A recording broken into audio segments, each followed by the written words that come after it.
Osman'ın gövherim, ayırdın baştan ferim, seni yeketek gülperim. Açılanları teri gül, seni yeketek gülperim. Açılanları teri gül. Karat kalım ey cemalım, senin giden yoluna. Ayım didim nedim didim, dolanmadan aydına. Ayım didim nedim didim, dolanmadan aydına. Aylar geçer, yıllar geçer, dolanarsın aydına. Dökünersin, dökünersin lelemidin işine. Dökünersin, dökünersin lelemidin işine.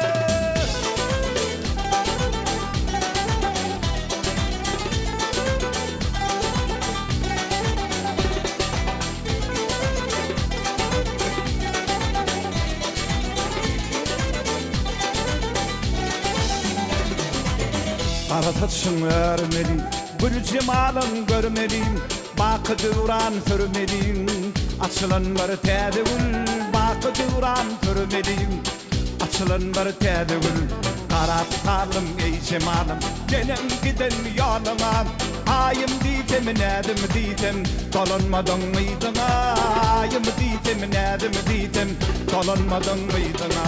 Aylar geçer, yıllar geçer, dolanarsın aydına. Dökünersin, dökünersin lelemidin işine. Dökünersin, dökünersin lelemidin işine.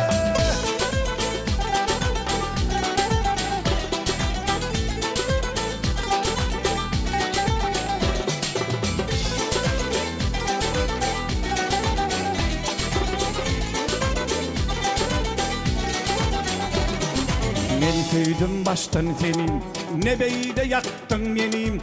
Dağullen nedik tenim, açılanları tedgül. Dağullen nedik tenim, açılanları tedgül. Arap kalım ey cemalım, senin giden yoluna. Ayım didim nedim didim, dolanmadan aydına. Ayım didim nedim didim, dolanmadan aydına. Aylar geçer, yıllar geçer, dolanarsın aydına. Dökünersin, dökünersin lelemidin işine. Dökünersin, dökünersin lelemidin işine. Dökünersin, dökünersin lelemidin işine. Dökünersin, dökünersin lelemidin